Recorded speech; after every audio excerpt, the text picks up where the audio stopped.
L happened last night to the Minnesota Vikings, guys. Vikings losing, ending their season 27-9 to the Rams. Their season's done. It's now on to the offseason. The decision for Sam Darnold is now on the table for sure, for 100% now. But let's jump into this epic loss by the Vikings last night in the wild card round in Arizona to the Los Angeles Rams.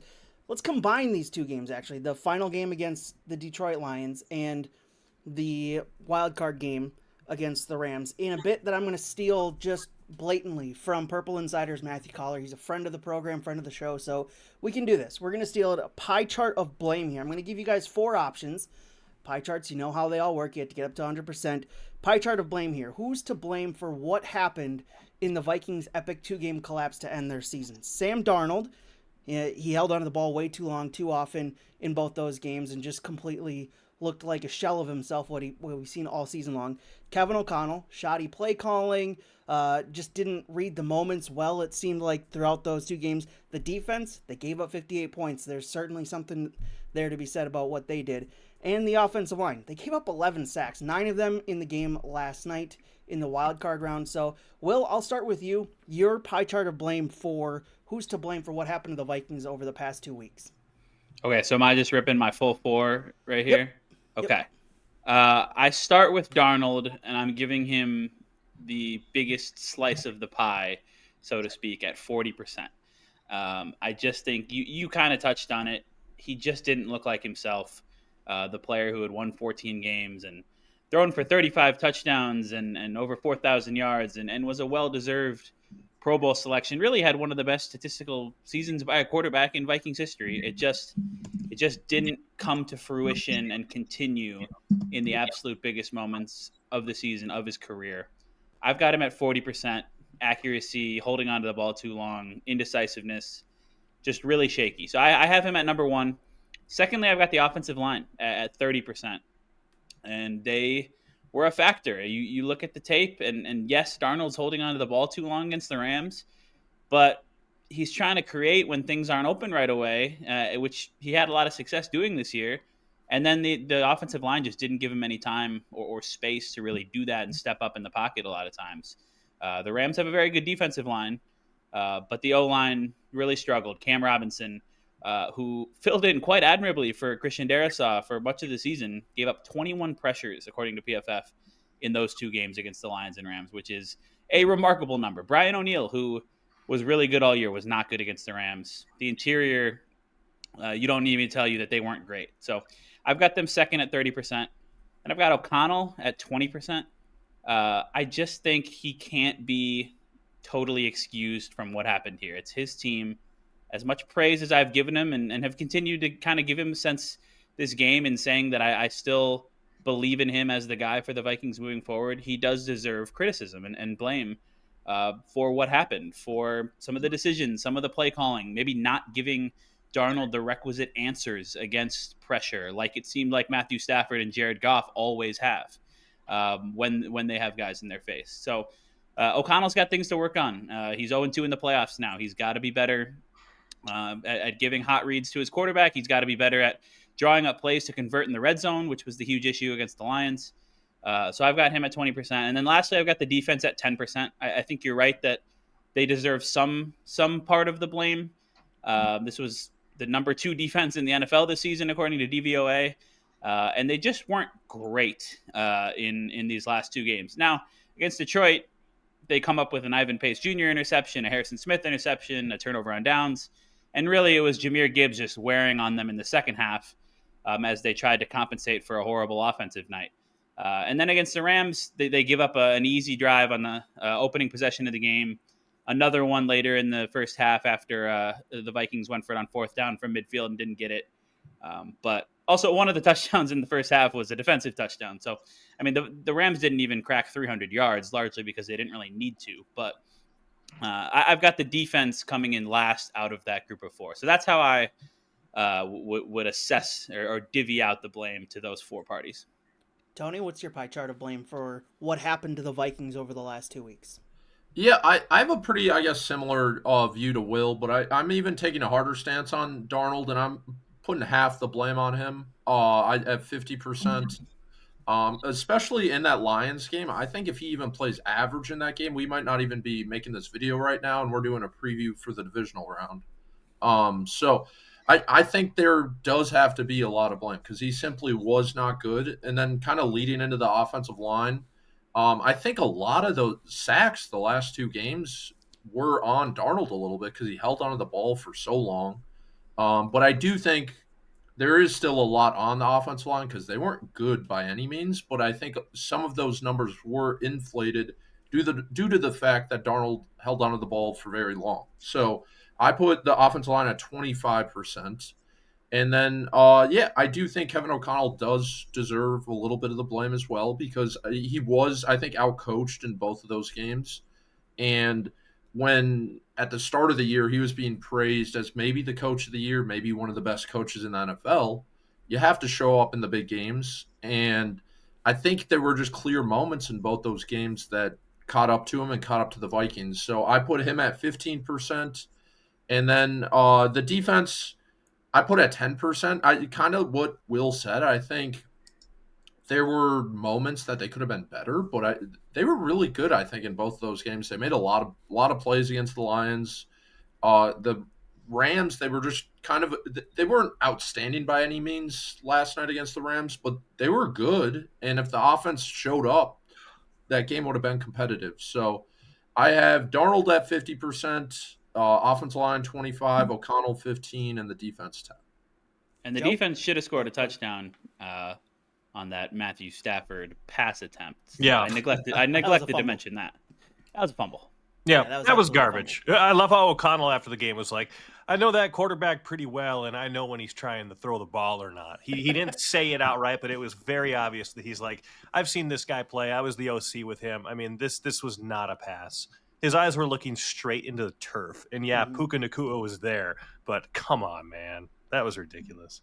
Yeah. Anyway, my pie chart looks like this. I'm putting 40% of the blame on the offensive line, 35% on Kevin O'Connell, 25% on Sam Darnold, and the defense 0%. There's no way I can look at that defense and be like, yeah, that's their fault that the offense sucked 2 games in a row and kept them on the field the entire game. I mean, you just can't. I mean, that defense was phenomenal all season long. Yeah, they got shredded on the opening drive by the Rams, but you give Sean McVay 2 weeks with his offense and a quarterback like Matthew Stafford when he's on, I mean, they're going to go up and down the field and score on the opening drive of a lot of games. So, you know, they gave up 20 points to the Rams. There was one that was a short field after the Darnold interception. So there's a domino effect that really hurt the defense in the end of this thing.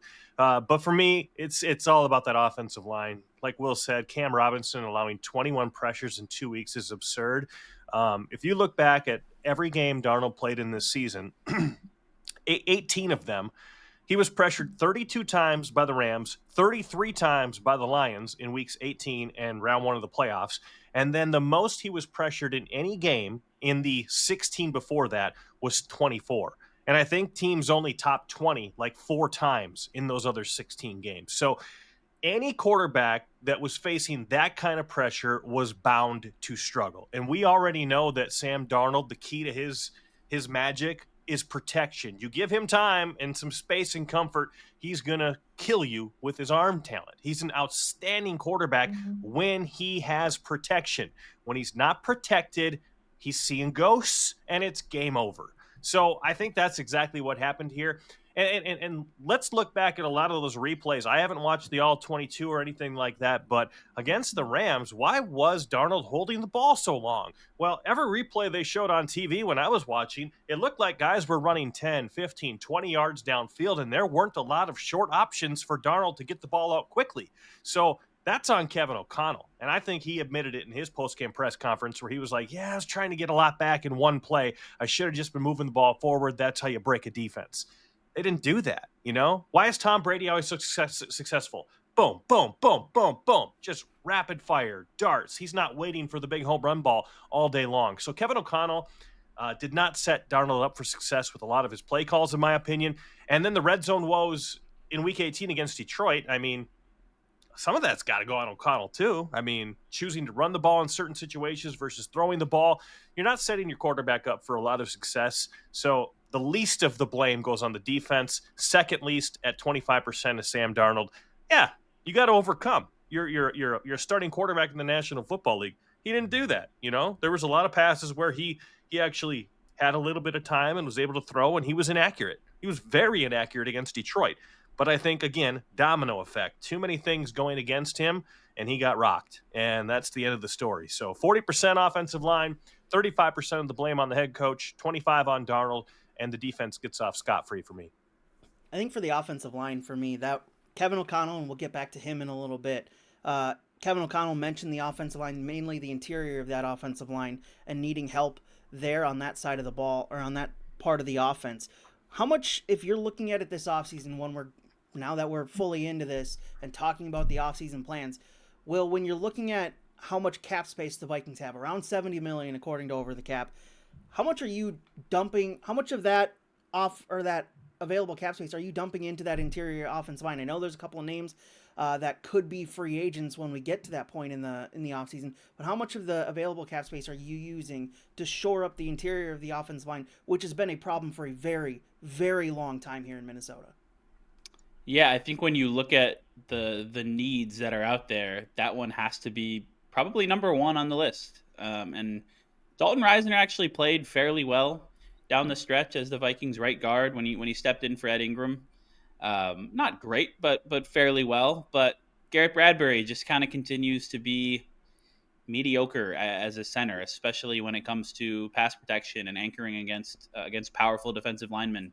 Blake Brandel had a solid season for basically a converted former 6th-round pick backup tackle, turned into starting guard. He was all right, especially early on, but not good enough in the second half of the season.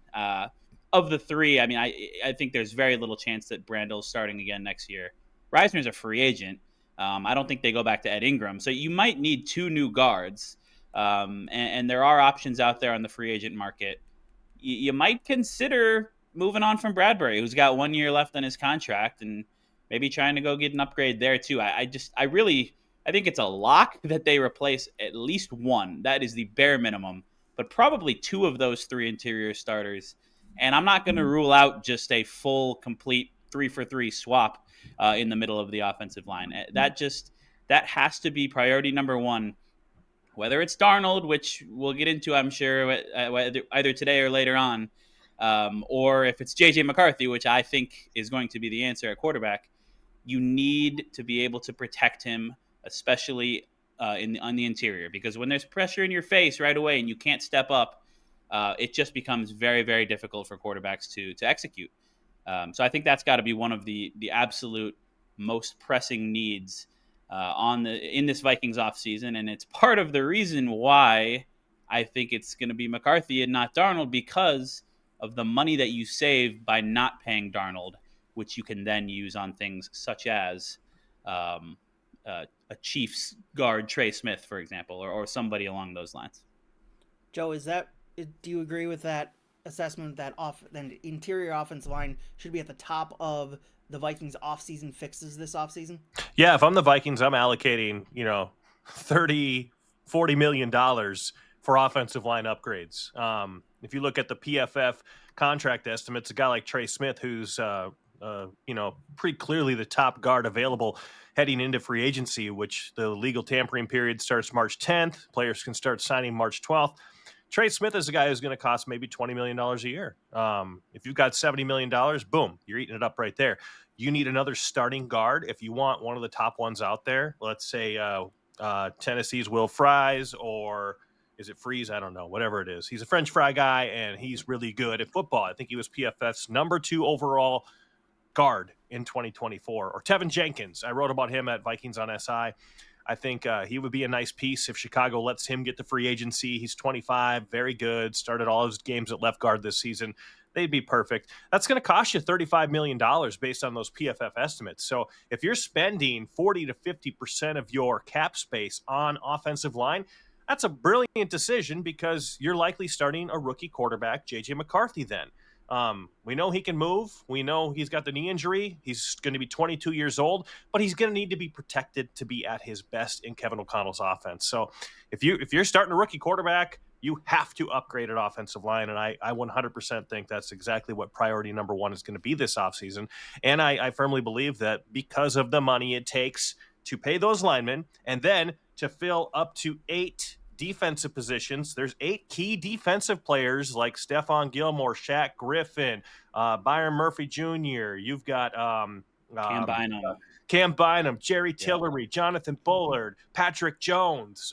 They're all free agents, set to be free agents. So the Vikings are going to have to use some of that money on defensive help and not a quarterback. It just doesn't add up if you want to fix the offensive line and bring back a really good defense next season.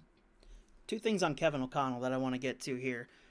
We mentioned that it didn't feel like he adjusted that well in these last 2 games, where I think, Joe, you mentioned it, when you look back at the tape and you're looking for receivers open, they're all 10, 15, 20 yards downfield. There's no really short options for Sam Darnold to take advantage of, and we saw that time and time again, both in Week 18 against the Lions and last night against the Rams, Tony. It just feels like there was a lack of a short game, and I noticed a lot of national commentators saying it doesn't seem like Kevin O'Connell knows how to have a short game. At what point, and he said this in his press conference again last night, that he needed to adjust, he didn't do a good enough job adjusting. We've heard that a couple times from him now over the last 3 years. At what point does he actually start receiving some major criticism for the lack of adjustments that he has in this offense? Yes, he's been really good at scheming guys open. He's earned the right to be up in there in the conversation of one of the best coaches in the league. But at some point, you have to find a way to adjust, and it doesn't feel like he's done that enough in big moments, Tony.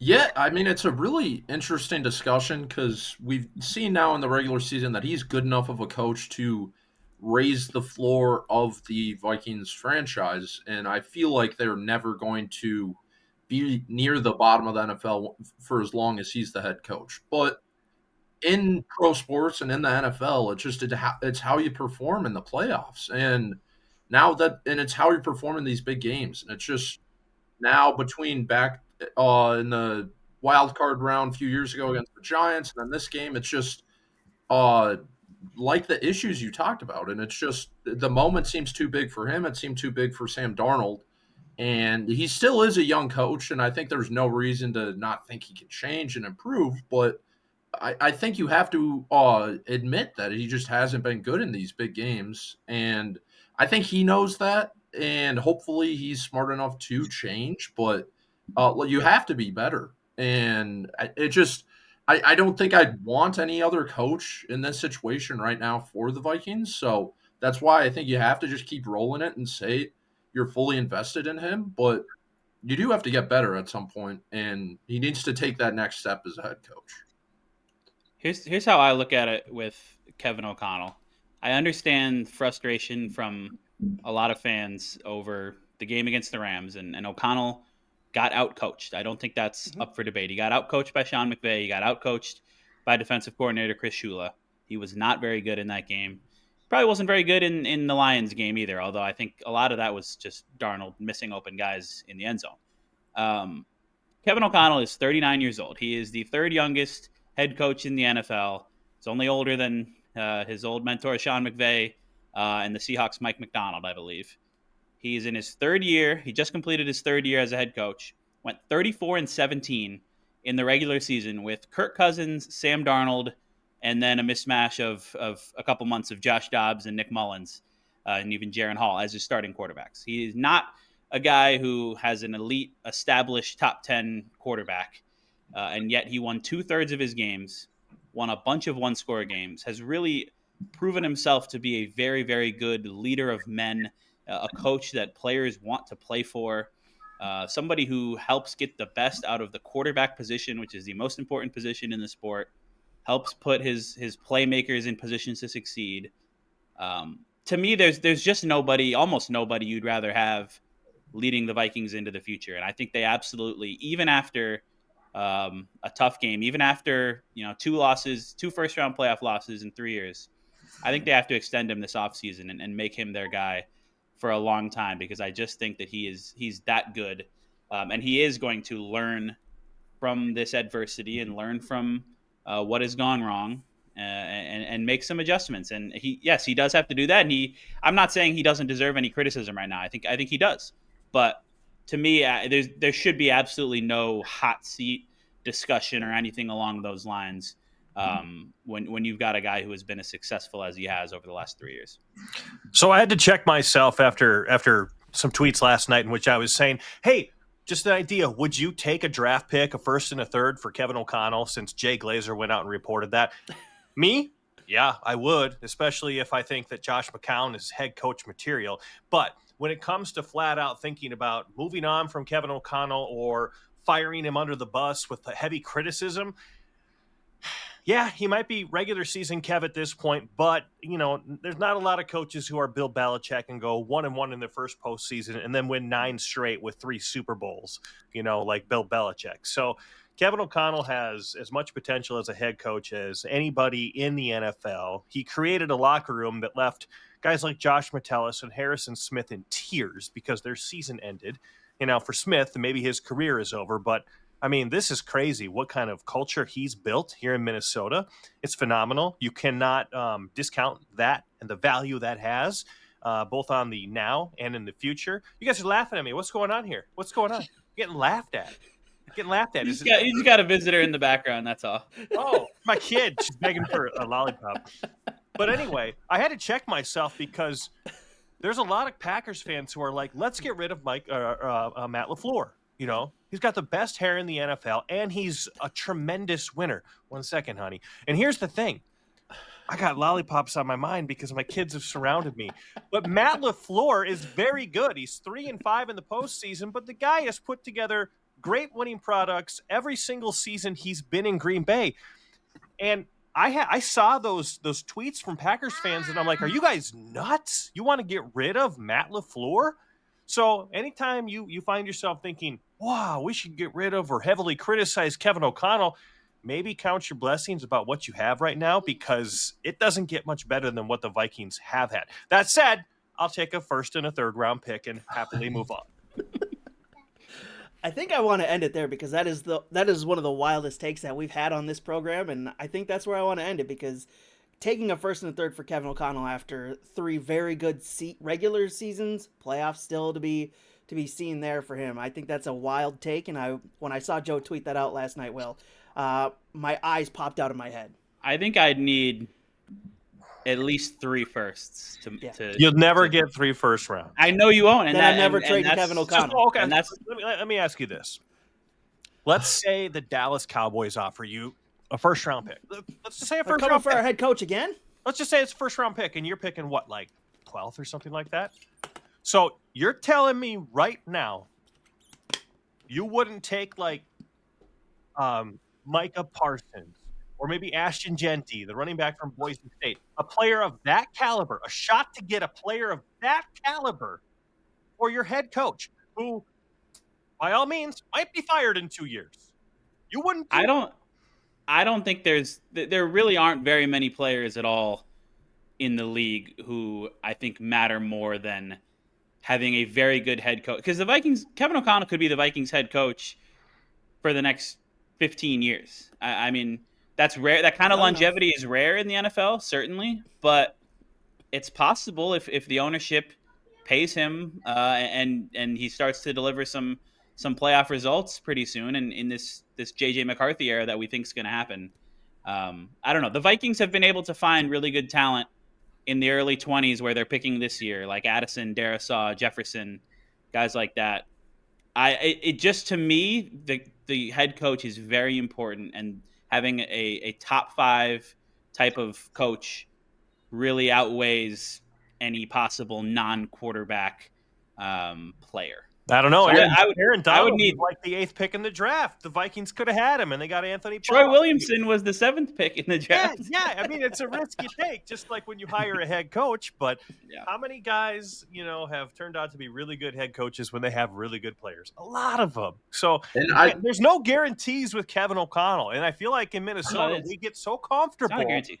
We get so comfortable, though. We're like, oh man, we're really winning. This guy, lifetime contract. Jonathan, come on, man. Admit it. You slacked me. Move over, Bud Grant. Kevin O'Connell's here. I mean, these are the things we're talking about. So let's be real.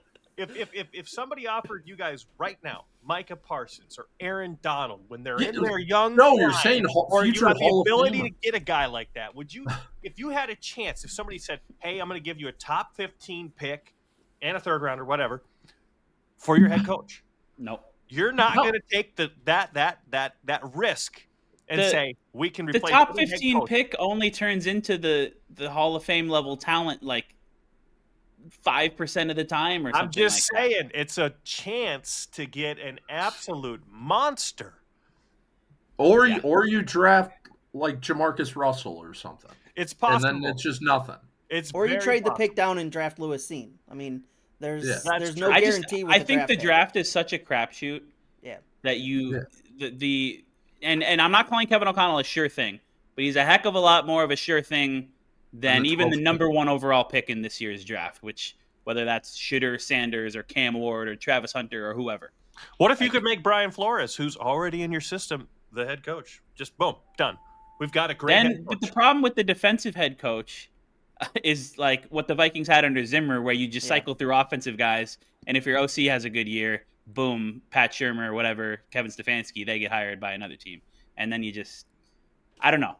You're always changing the offense underneath the rookie or young. I think having the at that offensive head coach who is really good, Matt LaFleur, Kyle Shanahan, okay, that's maybe not the best example with the recent 49ers, but but he's been to multiple Super Bowls. It's a great Andy example. Reid, like having that guy in place who's your play caller and your head coach, they're not going to go anywhere unless they suddenly want out for some reason. And I don't think that's going to happen in Minnesota. I think O'Connell could be the Vikings coach for a long time. Yeah. I think he's going to grow from these playoff losses. And yeah, I don't really want to kind of even entertain moving on from him unless some team is like, oh yeah, we'll give you 3 or 4 first rounders. He could very well be the next Doug Peterson too, though. That's the thing. And Doug Peterson won a Super Bowl with footlong foals in Minneapolis. So it's like you got all this information out there, and I'm taking the chance if somebody offers me a first-round pick and then some more compensation to go get an absolute star. I love Kevin O'Connell. I do. I don't think it'll happen, but I'm saying if I'm the GM and somebody offers me that, bring it on, baby. I'm taking that right now. I think we got to agree to disagree on this one. Fair. And I would agree with probably wrap up the video. Yeah. That's 3 votes for wrapping it up and agreeing to disagree with Joe here. I think that's how we'll end it today. Boys, good stuff from you. Appreciate it.